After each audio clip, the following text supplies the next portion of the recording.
Yeah, I can believe it because it happened and it's reality. But it is, if you weren't there watching it firsthand, it's unbelievable. It's the ability to lose the unlosable.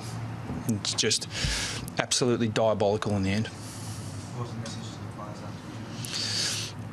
after? That the question will be asked and should be asked, are we mentally tough enough? And the answer to that at the moment is a resounding no. It was abysmal. And following a pattern of being able to put ourselves in winnable positions regularly and get 5 or 6 goals up and not be able to continue to do what good sides do, which is put the foot to the throat of the opposition and start squeezing.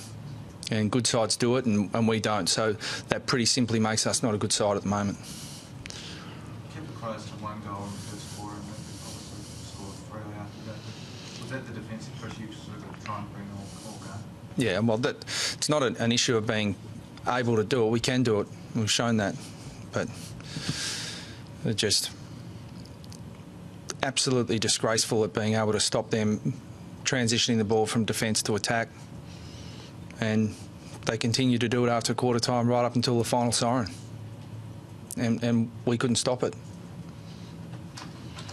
It's just, is there mentally switching up when you get a certain lead up? Yeah, it is definitely the case.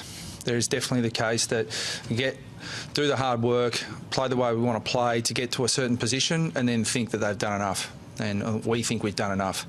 And players start going away from what we should be doing. And there were some absolutely glaring examples of that today. And we're not tolerating it, we're not putting up with it. We'll adopt a Spartan approach if we have to, and we'll hammer them and hammer them and hammer them until we see who can stand up and who can't. But at the moment, this is just, it's not good enough, and we're not putting up with it. Does that mean you're looking to drop guys?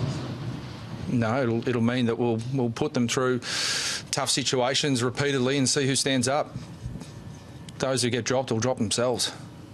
Those who retain their position will retain their position. But it's not about going back and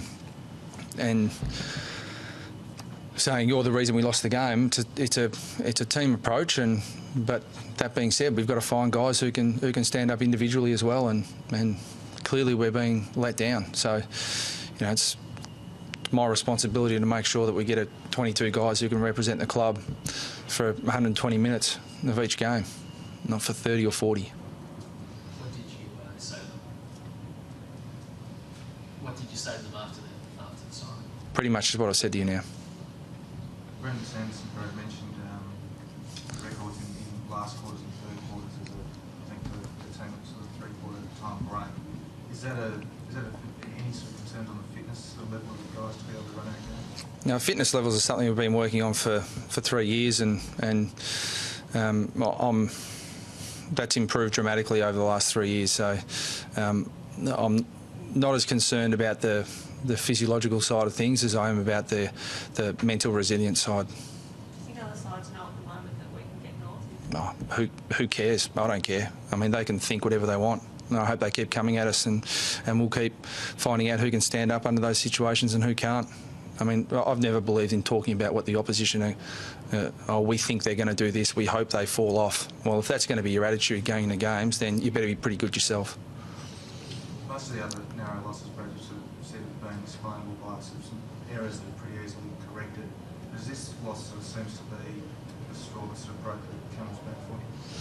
Yeah, well, they're not being corrected, Nick. That's the problem. And they're really easy to identify, and I'm not prepared to individualise and talk about specific contests and structural setups right here. But one thing you can be assured of is I'll break it down to the nth degree, and we'll continue to drill it and to train it and find players who can do it and who can. And the 22 who are out there today, they can do it because they've shown that over a period of time. But can they do it the whole game? And particularly, can they do it when we're under intense pressure? And that's what finals are, and that's where we aspire to be. But we're nowhere near that at the moment. So until we get that right, that's just so far off in the horizon. It's not funny. Aaron Black landed awkwardly, I think, on the marking contest in the third quarter. Yep. He hurt his ankle, as you said. Got strapped up, came back on. He's fine. Okay. Thanks.